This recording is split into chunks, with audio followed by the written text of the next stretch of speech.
ya sebagai host sebagai info ini. Yang sebelumnya, sebelum kita memulai talk show, izinkan kita untuk memperkenalkan diri kita terlebih dahulu dari kelompok 6, dimulai dari saya, Kade Angelia Dewi, dengan NIM terakhir 029 sebagai host pertama.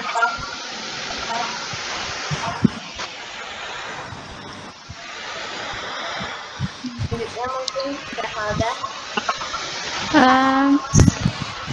Dari saya, perkenalkan nama saya Revalda Pramita dengan akhir NIM 4121. Selanjutnya Francisca. Perkenalkan, nama saya Francisca Rahmateni dengan NIM akhir 084 sebagai Sapardi. Selanjutnya Ayla. Perkenalkan, saya Ayla Azura dengan NIM akhir 236 sebagai pembaca. Selanjutnya Novita. Perkenalkan, nama saya Novita Sari Lestari dengan NIM 25020074157 sebagai pembaca. Selanjutnya dari Octavia. Perkenalkan, saya Octavia Putri Permata dengan NIM akhir 4135 sebagai kritikus. Selanjutnya ada Nabila.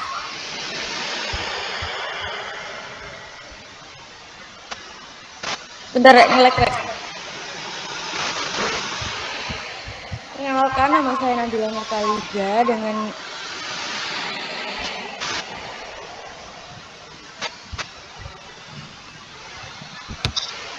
Baik, mohon izin untuk memulai talk-nya. Halo semua, selamat datang di talk show Ruang Bincang Sastra. Tempat kita berbincang secara santai dan tentunya tetap asik, dan kembali lagi bersama aku Revalda dan aku Anik yang bakal ngajak kalian bahas hal yang seru pastinya. Nah Alda, kali ini kita bakal bahas apa nih? Kok kayaknya seru banget gitu? Kayaknya pasti seru dong, karena hari ini kita bakal bahas satu puisi yang rasanya sudah jadi bagian dari banyak kepala. Sudah bisa nebak belum? Wah, kalau aku boleh nebak, kita bakal bahas karya-karya dari salah satu tokoh terkenal, yaitu karya dari Sapardi Djoko Damono, bukan? Betul banget nih Kak. Nah, kebetulan kita juga tidak akan berdua saja, karena kita sudah kedatangan tamu-tamu hebat hari ini. Betul banget. Nah, kita sambut dan beri tepuk tangan kepada yang pertama, yaitu Bapak Sapardi Djoko Damono. Terima kasih atas sidang ini. Saya di sini karena bukan memberi tafsir yang kaku. Senang bertemu dengan Anda Bapak. Lalu selanjutnya ada dua pembaca yang sudah cukup akrab dengan karya Bapak Sapardi. Bisa perkenalkan diri kalian pendengar? Saya Ayla Azura, di sini saya sebagai seorang pembaca karya-karya sastra. Halo semuanya, di sini saya Novita Sari Lestari. Saya juga sama seperti Ayla sebagai pembaca karya-karya sastra. Lalu tidak kalah penting, hari ini kita kehadiran dua kritikus sastra untuk memberi sudut pandang lain pada hari ini. Halo, salam kenal semuanya. Saya Octavia Putri Permata yang dikenal katanya sebagai seorang kritikus sastra. Saya melihat karya Sapardi lewat struktur dan konteks perkembangan sastra. Halo, saya Nabila. Saya yang katanya juga seorang kritikus sastra. Salam kenal semuanya. Semoga hari ini menjadi pembicaraan yang saya membaca kembali simbol dan tenang di balik kalimatnya. Wah, bisa beri tepuk tangan kepada para tokoh kita hari ini. Nah, sebelum masuk ke pembicaraan, kita di sini akan membicarakan karya-karya fenomenal dari Pak Sapardi nih. Mungkin bisa diceritakan dari sisi pembaca pertama nih, apa yang membuat kalian kenal dengan sosok dari Pak Sapardi ini? Saya sendiri pribadi memang suka dengan karya sastra, terutama tentang puisi. Jadi saya juga suka menonton musikalisasi puisi. Nah, waktu itu saat saya menonton ada salah satu karya dari Pak Sapardi yang menjadikan sebuah musikalisasi dan saya langsung cari nih teks aslinya dan mulai mengenal sosok Sapardi dari sana. Kalau boleh tahu karya apa ya yang harus ditampilkan saat musikalisasi puisi? Wah, tentunya saya masih ingat jelas, yaitu tentang Dukamu Abadi. Memang ya, Dukamu Abadi sangat legendaris, tapi kalau saya bisa mengenal sosok Pak Sapardi ini, bisa diberikan kesempatan untuk talk show bareng ini masih terasa seperti mimpi. Karena puisi-puisi Pak Sapardi pertama saya baca ketika masih sekolah, tapi terasa lebih matang saat dibaca ulang setelah dewasa. Wah, di antara banyaknya karya Pak Sapardi nih, mana sih karya yang paling melekat gitu di kamu? Karya yang menurut saya paling melekat dan yang paling saya sukai secara pribadi adalah Hujan Bulan Juni tentunya. Wah, sangat kebetulan dengan pembahasannya akan kita fokuskan hari ini. Jika dari sisi para kritikus, ini bagaimana kalau menurut karya-karya Pak Sapardi ini ya? Nah, mungkin bisa diambil dari contoh para pembaca ya. Gaya penulisan Pak Sapardi ini selalu memberikan ruang tafsir. Contohnya pada Dukamu Abadi, di mana lahir setelah tahun 65. Seperti ingin menunjukkan bagaimana suasana setelah peristiwa-peristiwa besar. Selalu ada nada kayaknya. Saya setuju banget sama Okta, karena di penafsiran saya juga dalam salah satu karya yang sama, Dukamu Abadi itu seolah-olah ada bau kematian ya, yang menyerusuk dilihat dari puisinya. Dari awal saja sudah masih terdengar sampai di sini, Dukamu Abadi. Seperti ada trauma pribadi, di mana kalimat itu bukan berkoar-koar, tapi memberikan rasa yang mencekam gitu ya. Wah, baru dengar sepenggal aja nih udah sangat terkena gitu ke perasaan saya. Nah, kalau dari sisi pembaca, bagaimana nih kalian melihat karya-karya dari Pak Sapardi ini? Kalau dari sisi saya, karya-karya Pak Sapardi ini khususnya Dukamu Abadi, karena karya yang saya dengar, pertama karya itu bagi saya terdengar sangat miris. Yang ada pada puisi Pak Sapardi ini pada suatu hari nanti.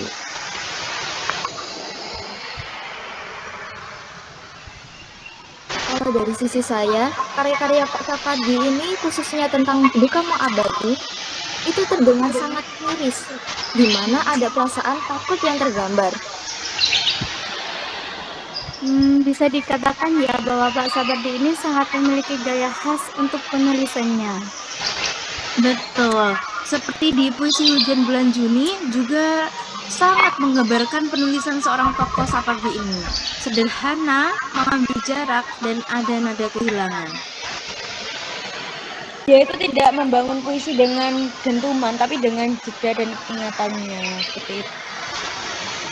Wah, setelah mendengar dari para kritikus dan pembaca nih, kita ingin dengar gimana sih tanggapan dari tokoh utama kita yang menjadi topik hari ini nih, dari Bapak Sapardi. Gimana nih tanggapannya? Baik, saya tidak bisa komentar banyak, tapi orang yang mengubah diri. Saya melihat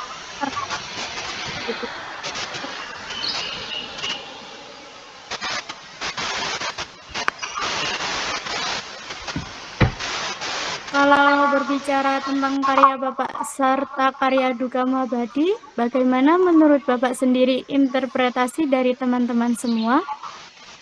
jika didengar dari pendapat pembaca dan kritikus ini ya, saya akan berbicara bahwa takdir itu lebih jauh daripada apa yang diketahui penyakit dan diri.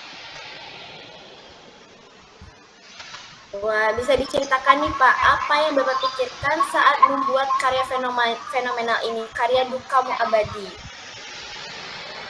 Baik, saat itu tahun 67 dan 68, di mana saya berusia sekitar 27 sampai 28 tahun, saya tidak tahu jika orang lain seperti saya pikirkan. Tapi saya tahu ada di masa di mana orang pertama kali akan sadar bahwa dia akan Jadi Bapak menggambarkan perasaan Bapak saat itu dalam Dukamu Abadi? benar sekali. Dalam kata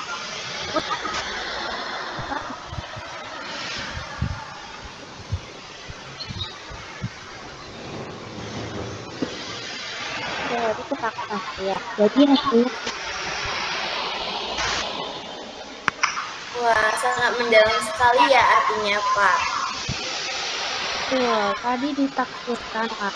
Tapi mau cari hal yang bisa mendengar adanya puisi. Di kamu apa? Salah satu karya yang banyak dibicarakan dan banyak sekali Nah, tapi saya sekali memiliki dan karya saya. Luar biasa sekali. Bisa beri tepuk tangan untuk semua tokoh kita. Baik, sekarang mari kita pindah ke karya fenomenal dari Pak Sapardi yang lainnya. Mungkin sebagai pembaca karya, Pak Sapardi bisa bacakan pengalaman pertama. Mungkin dari Ayla. Baik.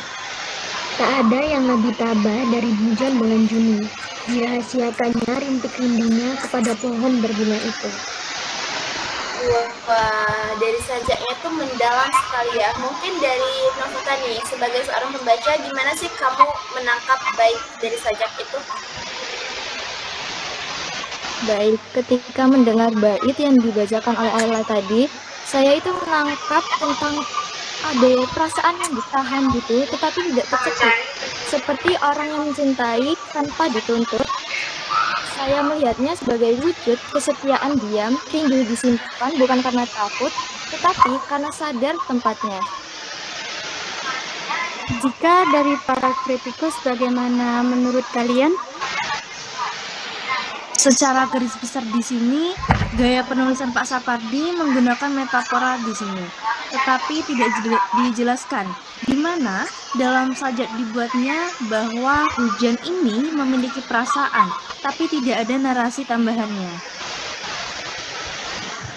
Kalau dari saya itu, dan ada juga personifikasi di mana hujan sebagai penggambaran manusia, seperti ada sajaknya, tak ada yang lebih bijak dari hujan bulan Juni, di mana digambarkan bahwa hujan itu memiliki rasa bijak, lalu berbicara mengenai latar budaya yang terasa. Dalam kalimatnya terdapat tradisi tertentu, seperti pandangan saya, menyimpan rasa adalah bagian dari etika, bukan kelemahan. Gitu. Wah, keren-keren banget nih. Tapi nih banyak yang penasaran nih dengan pilihannya. Kenapa itu pilihannya bulan Juni? Kenapa nggak bulan Januari, November? Kan masih banyak bulan-bulan yang lain nih. Nah, jika saya menikah, rasa yang datang di yang salah atau dianggap tidak hujan di bulan ini ada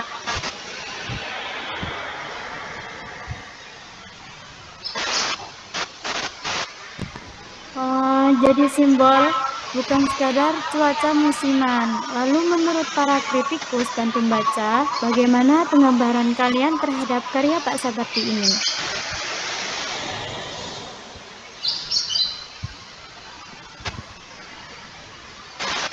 Bagi saya, karena ini mengajarkan tentang tahu kapan berhenti dan melakukannya tanpa menyalahkan siapapun, jadi kita cukup dengan diri kita sendiri.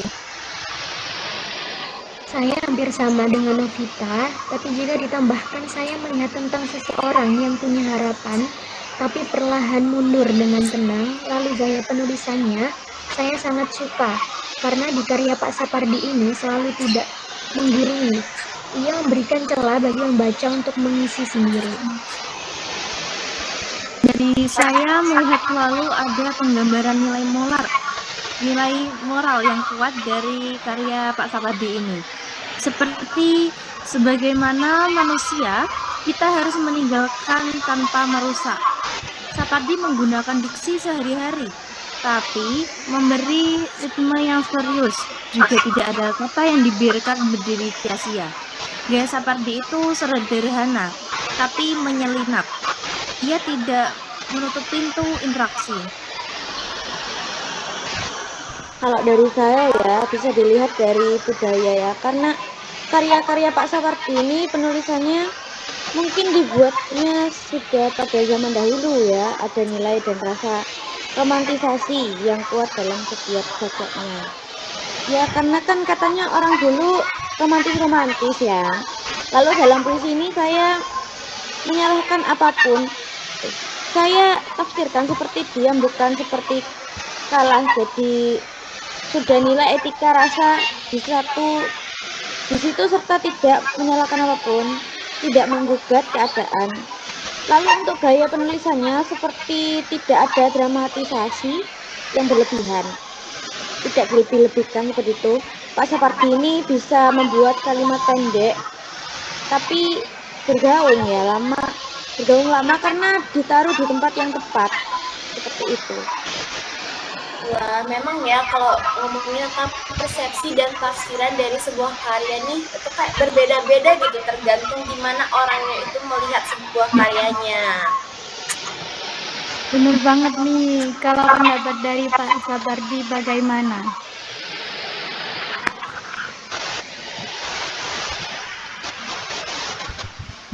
Waktu saya menahan perasaan pada seseorang, saya membaca ini dan merasa tidak perlu bersuara untuk menjadi jelas.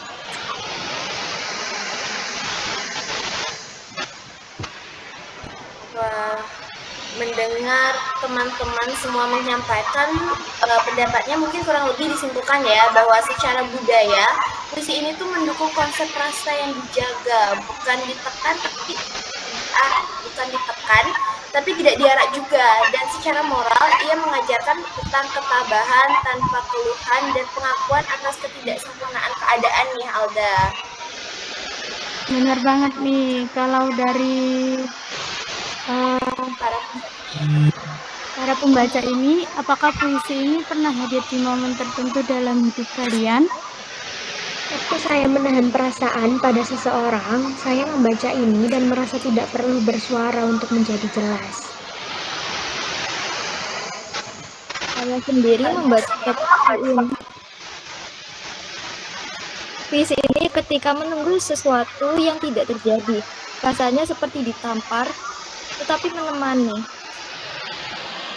Mungkin saya tambahkan ya, tapi memang benar, karya sastra itu bisa menjadi sebuah tempat nyaman bagi seseorang.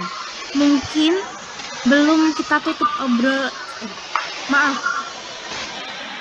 Mungkin saya tambahkan ya, itulah fungsi puisi yang berhasil, tidak mengatur tapi hadir. Ia tidak memaksa pembaca sebagai siapa, tapi membuka ruang untuk jadi diri sendiri. Wah, ceritanya agak nyesek ya, tapi memang benar karya sastra itu bisa menjadi sebuah tempat nyaman bagi seseorang. Mungkin sebelum kita tutup obrolan seru kali ini, mungkin Pak Sapardi bisa disampaikan suatu hal. Sedikit dari saya mungkin bisa ingat dan diam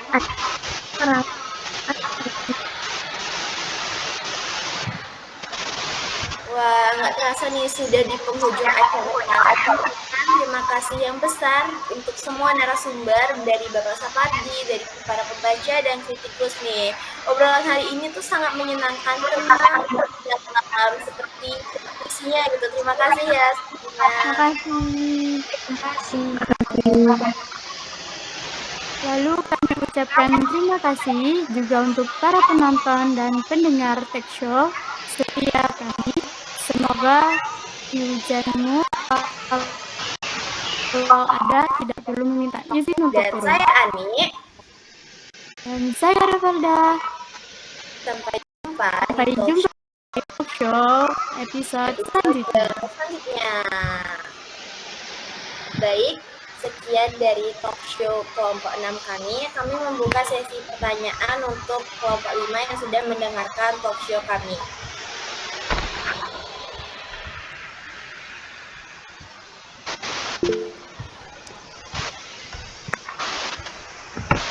Baik, Mirna dipersilahkan.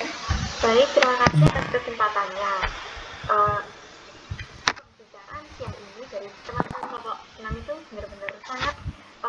Masih di iya, ini Mirna, di oh untuk iya, mic-nya. maaf. Oke, apakah sudah terdengar guys? Sudah terdengar. Baik, ini aku nih bertanya ya. Dalam pembicaraan tadi disebutkan bahwa karya Sapardi tidak menggurui dan tidak memberi ruang tafsir. Nah, bagaimana pandangan menurut kalian? Bagaimana prinsip ini berpengaruh terhadap cara pembaca menafsirkan makna puisi? Begitu. Baik, izin menjawab dari pertanyaannya itu mengenai tentang mengapa karya Sapardi itu tidak menggurui dan memberi ruang tafsir seperti yang sudah ada dalam talk show. Nah, prinsip dalam karya Bapak Sapardi Djoko Damono ini menunjukkan bahwa puisinya itu tidak memaksakan untuk memiliki satu makna tunggal, di mana Bapak Sapardi ini lebih memilih menghadirkan rasa, suasana, dan citra yang terbuka bagi para pembacanya, sehingga pembacanya itu bisa memiliki interpretasi sendiri terhadap karya-karyanya, di mana para pembaca bisa menjadi subjek aktifnya dalam proses maknaan.